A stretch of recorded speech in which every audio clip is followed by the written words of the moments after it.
Okay, right. So let me introduce myself and our favourite guest today, which is Cathy Gilchrist, President of Scottish Cycling, and our first female Scottish Cycling President. My name's Kirsteen. I am one of the founder members of the Women's Development Forum with Scottish Cycling. I've been involved in cycling all my life, but involved in the coaching, organising, officiating side of it for the last decade. Cathy and I go back a decade since we first met, and has been a role model for myself and many others, and instrumental in just being somebody there going, you can do this, we need people like you, we need you. Yep, I'm 100% behind you, as a little voice behind me all the way, encouraging and supporting any things that I've done. So Cathy, you have got a really colourful background, and it's a real privilege for me to sit and talk to you about your background in cycling and your background in sports. You are an inspiration, and I'm sorry if that makes you feel a little bit uncomfortable, but it's true. And I'm here to celebrate you as well. So going back, you know, having known you for some time, but not knowing the full history of who you are and what you've done, do you want to open up the conversation to tell us who you are and where you're from, because it's not Peebles, and a little bit more about your background, what has brought you into the position as the president of Scottish Cycling? Over to you. Well, that's over a span of probably 40 plus years.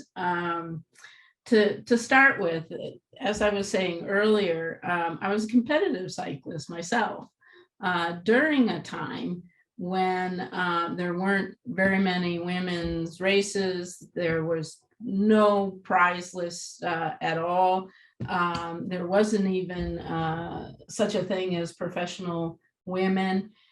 And I never had the opportunity to even dream to go to the Olympic Games because there were no cycling events for women in the Olympic Games. So the thing that I think drove me in racing cycling, I developed a passion for the sport because my father raced. My grandfather was involved in cycling. Apparently, my great-grandfather was also a racer. And I tell people before that, the bicycle wasn't invented. So cycling is a bit in my DNA, as it were. And racing just sort of came naturally. We started out touring and then started racing. I never really at that time realized that it was something that girls didn't do, because it was something that the family did. And in a way, I guess it sort of cemented me in saying, I can do this, fill in the blank, when it comes to sport. I got my degree in sports management at a time where my college, State University College of New York at Brockport, was one of the first universities to even offer that degree. I'll fast forward a little bit and got the job at the Alkek Velodrome. And again, it was a bit of a first for a woman as well. I was the first woman manager of a velodrome in the United States. Again, at the time, it didn't faze me, or it wasn't something that I was like, oh, I'm going to do this to sort of be the first. It was just, I can do this job. I know I can do this job and I can do it well. And I did it well for 18 years. Alongside that time, I was on the United States Cycling Federation Board of Directors. I helped found the National Collegiate Cycling Association. And I would say probably collegiate cycling and starting that is probably one of my biggest legacies with the sport. And also I became a cycling commissaire. So I was really busy during that time frame. I retired from the velodrome, and it's interesting. I think I'm one of the few people in the world to get a pension from the sport of cycling. Retired from the velodrome and was sort of looking at what I was going to do. And I had known Sandy from my commissarying days, and he basically said, "Do you want to come and visit Scotland?" I said, "Okay, fine." Then he said, "Would you like to stay?" And I was like, "Yeah, why not?" And it was sort of interesting because, and I think this is sort of an important point, Sandy was concerned that I was leaving my friends in the United States. And I told him, I said, cycling is my family. And as long as I have cycling and can be involved in cycling in some way, then I'll be home.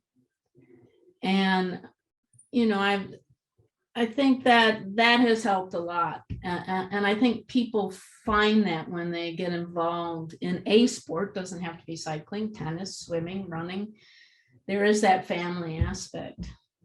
And that brought me to running for the board of directors of Scottish Cycling, and then ultimately running for the presidency. That's amazing. What I really like out of all of that is there's everything, but you know what you just touched upon there about cycling being your family, that actually, you know, if you took cycling out of the equation, more than likely you would have been successful in another sport. However, cycling has that really unique bringing together so many different generations and so many different people, that, like you say, with you created your own family within cycling. It's really nice to hear. And it's fascinating that you were the only woman as well to run a velodrome facility. That's amazing. And it shows, actually, although this is 2022, you know, it wasn't very long ago that you were, you know, groundbreaking and trailblazing, although unaware of it at the time, for something that, you know, really shouldn't, you know, nowadays we shouldn't be thinking twice about women in certain positions. So yeah. It is something that, you know, when running for the presidency, it was important to me that I wanted people, and I think all women in leadership positions realize this. They want to be judged on the merits of them and their leadership and what they can bring to the table as a person. So whereas I'm very, very pleased to be the first woman president of Scottish Cycling, I think it's important that I am the president of all of Scottish Cycling, not just for women. But it was important to break that glass ceiling, having said that, because then for someone like yourself or other women leaders who are out there, they can perhaps look at me and say, I can do that, and be encouraged to enter the world of administration and indeed politics, because I think women do bring a unique perspective to the table. And also, I hope that it encourages women who are out there, if they see that Scottish Cycling has a female president, that they know that cycling is for them. This sport is for them. It's not just the guys kind of thing, that the sport is open in all disciplines. We, you know, celebrate all the successes that are out there. But I do save a special place in my heart for the women that really are successful too. Mm-hmm. It's funny, just when you're talking there, it takes me back to one of my kind of formative experiences in cycling, where, you know, I've always ridden my bike. It's just a thing that you did. You know, there weren't opportunities. There was a club in Peebles, because I grew up in West Linton, and my brother went to Peebles, and they were part of the club, and he time trialed and various things, and I was a lot younger than him and just thought it's clearly just for men. And that, no one had told me that. I just made this assumption, We watched the tour annually and it was all men, and I just assumed men got to compete. Never challenged it because it was just the norm. This was, the 80s and the 90s. And then when I was at college and university studying sport, I got the opportunity to link up with the games team that were going to go to Manchester at the velodrome with Graham. I did a analysis of players, of the cyclists on the track, and I rocked up with my video camera and I was videoing the athletes and comparing it to Olympic performance. So I took Marco, and videoed Marco, and then compared it to Craig McLean's performance. And at no point during that process did I think to ask Graham, could I have a go in the velodrome? Because my assumption was I wasn't good enough, and it was for the men, and it was the leap from where and who I was at 22, I might add. And I was doing a sports degree. I wasn't inactive. The leap seemed too big, and I dared have even asked for that opportunity. And I look back and I think, oh, if only someone had just suggested, have a go on a bike. Have you ever been on a track bike? I've never been to a velodrome. I had no idea. So what I like now is yes, maybe if you'd been there, Kathy, you would have said, have a go, get a turn bike, and I would have had a go. And I've since been, obviously, I've been to Glasgow, and I was probably one of the first people tapping at the door, and I shed a tear when I went round because it was such a big deal to me. But it's really encouraging to have people like yourself, even for me, that's, dare I say it, middle age now, to still have a lot of these strong female role models and people that I can aspire to. Maybe I'll join the board at one point and things like that, so that it feels like it's a more all-encompassing place to be, and we are changing the face of cycling and sport. And this year, we've kind of covered it. International Women's Day this year is about gender equality. Today for a sustainable tomorrow. And I personally, over the last decade, I have seen and have been instrumental in some of that change. And can you kind of talk me through where you see the sport going, into the next decade? Where do you see the changes that have come through, the difference that's made, and where we're going to go for the next decades? It amazes me that even in 2021, there are firsts for women. The first woman president for Scottish cycling, and just watching the news before this meeting, the United States has nominated the first Black woman for the Supreme Court. When I was going to college, it was during the Billie Jean King era, when she was starting, and others were starting to really publicly say women need to be equal in the opportunities that they have to play competition, as well as prize money. Also, just a few weeks ago, I think it was the U.S. soccer women had a landmark decision where they were going to get equal pay. And sometimes I think about that, and I look back, and literally I have to add it up, but decades, involved in the sport, and going, is it really taken this long to get this equality? But having said that, where women started in sport was so low. We have made leaps and bounds, and I think the future, what's going to happen is an exponential growth in participation, competition, equality, leadership, commissaires, organizers, everything.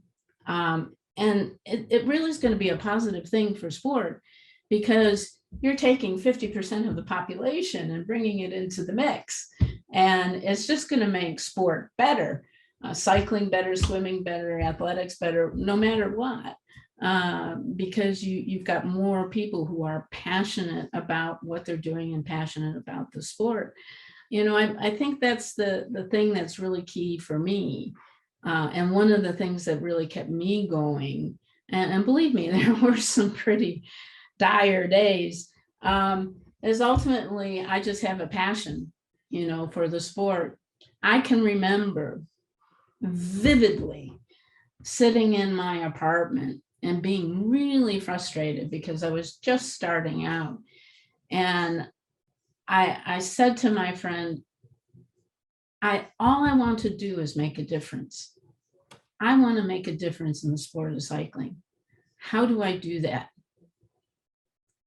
And it's taken me decades, and I think I've made a difference, various different aspects, be it the political world. And like I said, one of my greatest contributions, I think, is collegiate cycling on the other side of the pond, because that basically we created from nothing.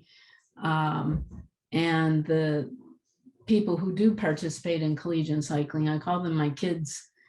I have no kids of my own. And sometimes people will ask me, well, do you have any kids? And I said, yeah, about 200 of them, that were involved with the South Central Collegiate Cycling Conference. And I still keep in touch with many of those kids, which are now adults and have kids of their own, which I suppose makes me a grandma.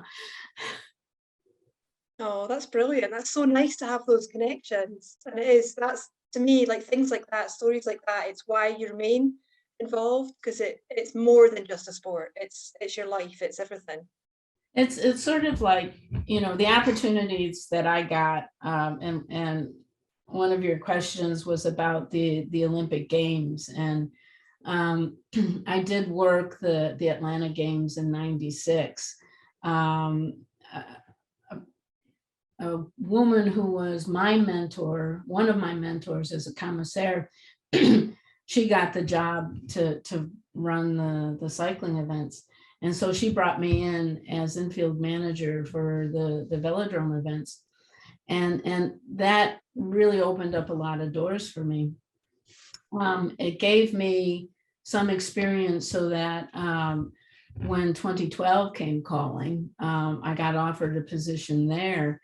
And that was really an eye-opening experience. And the strength that 2012 had. Were you a volunteer there?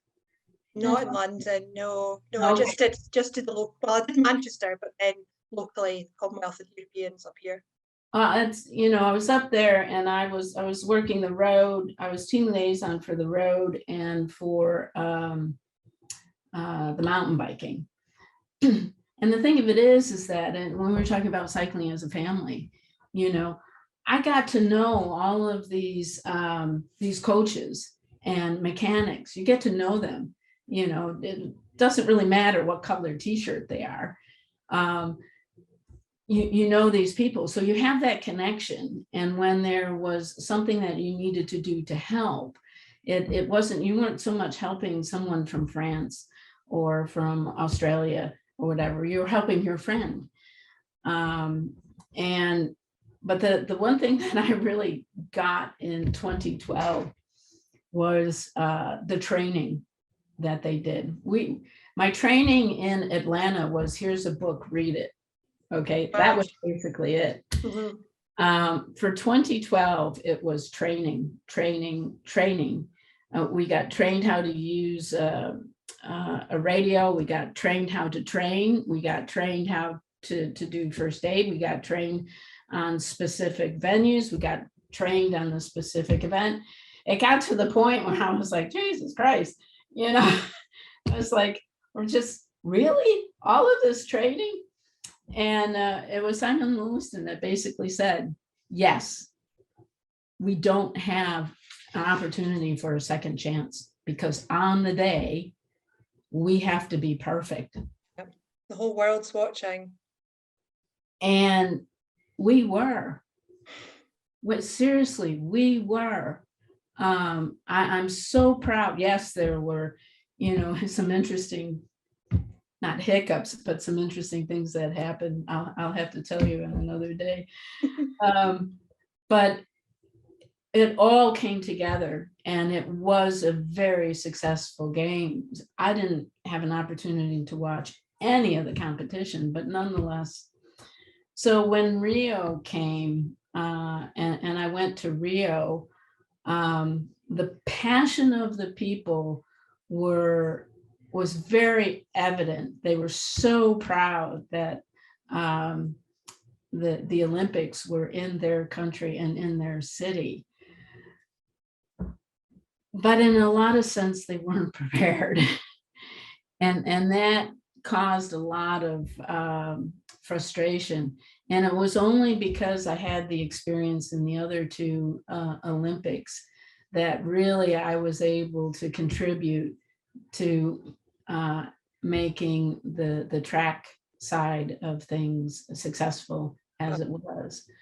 And I can't really say I did much on the mountain biking, although I was there. My two team liaisons who worked for me in London had gotten a job with the mountain bike side. So when I finally came to mountain biking, it was basically all done. And I got to sit back and go, oh! What an experience. It must, you know, it's a rarity to be at a major games. It really is. And it's really nice to hear your inside info, and we could probably talk all day about that, definitely. So what's the future for Scotland, do you think? What future for Scotland? Sorry, I went off track. No, you didn't. It's really interesting hearing this. Let's focus in on like the youth from today. Do you think, you know, there's a lot of talk about legacies from major games. Do you think that the Olympics and Glasgow have created a legacy for the sport? Oh, you know, all I have to say is Anna Shackley, Mark Stewart, Katie Archibald, you know, and others. It's interesting because when the velodrome was being built in Glasgow, it was a bit of a build it and they will come kind of thing. And I knew in my heart of hearts that, you know, based on my experience from running the velodrome in Houston, that we would see the Anna Shackleys of the world. And I love to use her as an example, because I remember Anna when the track first started, and she had these braces and she had this big smile on her face, and she would get lapped or last, and you know, but she was having fun. Mm-hmm. And a velodrome creates that community. And I think one of the things that going forward that Scottish cycling needs to look at, and I know our CEO, Nick Rennie, he's really focused on this as well, is how do we build up and solidify these communities? It is important to have these major games come, but they also go. And there is always talk of legacy before the games, and there's little snippets that you can see after a games. I would say after the Commonwealth Games in Glasgow, the strength that really came out of that was this, all of these commissaires that got trained up. That was really important. Some of these things are almost intangible that you can't see, but they're there. And, you know, the people that get inspired to start a club, you know, it doesn't have to be just competitive legacy. I think that's really important. It's a legacy of laying the foundation for the people who do the doing. Mm-hmm. Yourself, for example, someone that wants to run events or coach kids. And if we get those individuals, boys or girls, that then go on and ride the Tour de France or the Tour de Femme or the Olympics, great.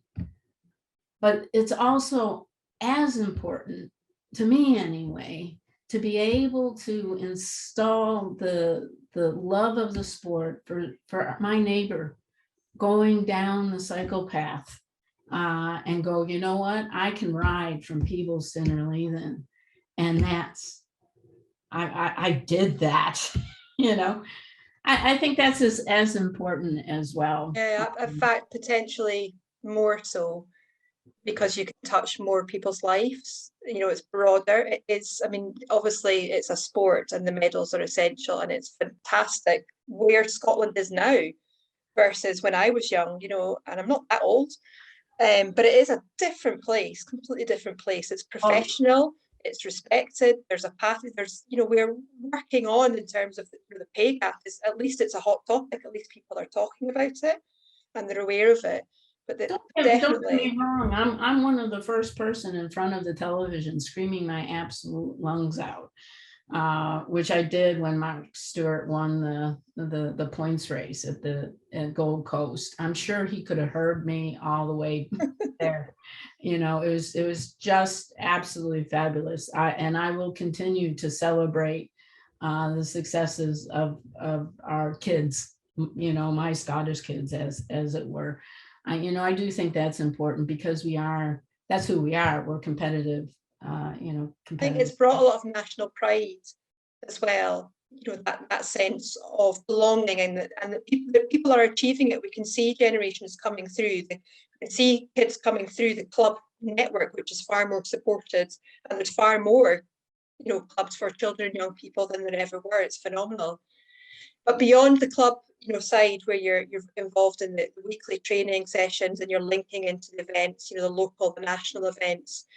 You mentioned it before about the velodrome is a community, it's a village, and I've been, you know, it's really nice on the social media platforms that you see all these communities talking about, you know, food and pies and things like that, and the different pies and pursuits. The different events that are taking place that are not gold medal winning people. They are normal people who just want to ride their bike and they don't care whether they're first or last. They're there for the social side, to have a really good training session, to meet with their friends. And it's so intergenerational as well. It's really, that is inspiring itself.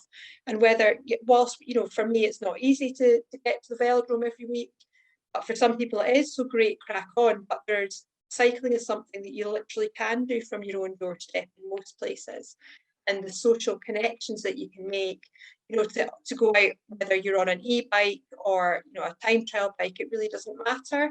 It's about involving people in every community to cycle, because for the sheer fun of it.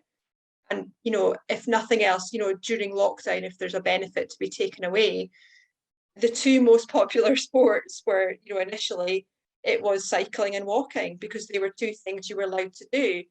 And that, I hope, certainly from my perspective in the role, my day-to-day role as cycling development, that that's going to have a knock-on impact onto how much further I can spread cycling across families, you know, across all generations, and especially with the focus on women, and that there's more people then coming forward and how do I get hold of a bike. And you know, we've got a national Facebook page and it is just social media, but over the last 18 months there's been an upsurge of more than 800 new people joining the page, and these people are coming forward and they're asking questions that you know, the rest of us have almost forgotten about because we've moved on from that stage. But they're beginner cyclists. Where do I get a bike? And I've got this bike, and what do I do? And how do I fix my gears? And I'm like, wow, there's a huge growth. There's huge numbers of people who are dusting down their old bike and they're desperately trying to find a buddy.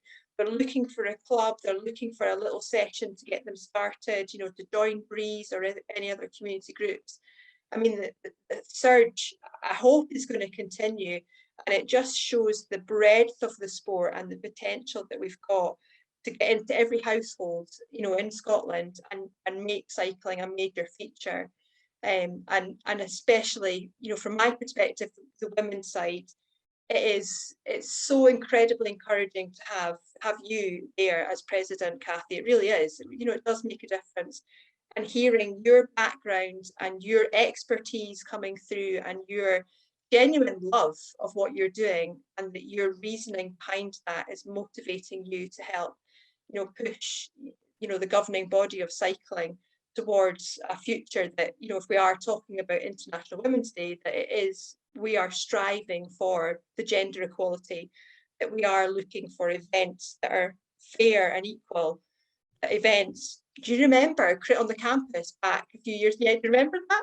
Yeah. So for those of you that won't, so it was great though. What a moment for all of us. And it seems like such a small rule change, but a difference it had on all of us that day. So going back, I can't remember what year it was, but it was, I think it was between 2012 and 2014.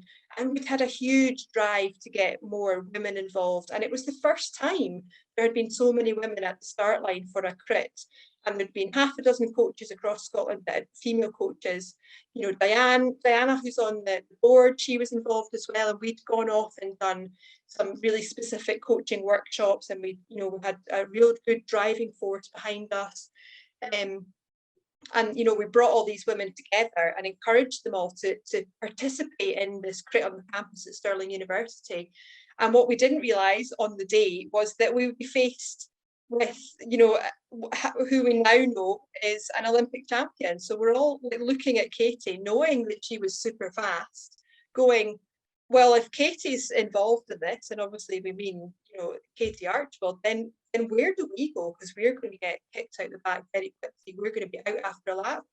So we all chose that moment, and there was a lot of, chitter-chatter, and we said, right, okay. And we came to you, Kathy, didn't we? We came forward and we said, we've all paid our £15, and we're going, if you allow the rule of us being pulled when we get lapped, then you're going to have nobody in the race. There's only going to be 4 of them, and it's not fair. And you thankfully went, yeah, I agree. So you allowed us. There was a lot of chat with the grey coats, but you allowed that race to go ahead, and you allowed all us normal female cyclists, so to speak, maybe regular riders, to go, and we all had a ball. There's a foundation of that in my racing experience. I had the exact same thing. I remember we used to travel like 5, 6, 7, 10 hours to a bike race, okay, that was 5 miles long. And I would rock up at the start line, and I'd look to my left, and there's a woman with a world championship jersey on, which was Sunavara Reber. She was either that or Sheila Young. Both of them were world sprint champions. I'd look to my right, and there's Miji Riak, who was national pursuit champion. And we would have a field. Actually, the fields were pretty good. I would say like 50 or 60. And I would say to myself, what am I doing here for a 5-mile race? And yes, I was like you. So many years later, all I wanted to do was to participate. So then fast forward to 2012 or 2014, whenever that was, same song, second verse, group of women, all they want to do is participate.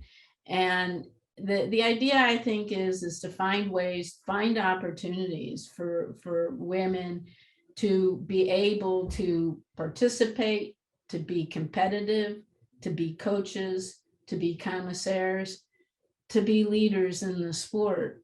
And if we do that, gender equity is not that far away, in my mind, my view. Maybe others have a different view, but I just look at it as everybody is equal. I'm looking for the best people out there. And we've got a humongous pool of talent in which to pull from, and a lot of them are women. Excellent. I think that's the best note to end on. That was brilliant. So I'll just stop the recording. I think that was fantastic.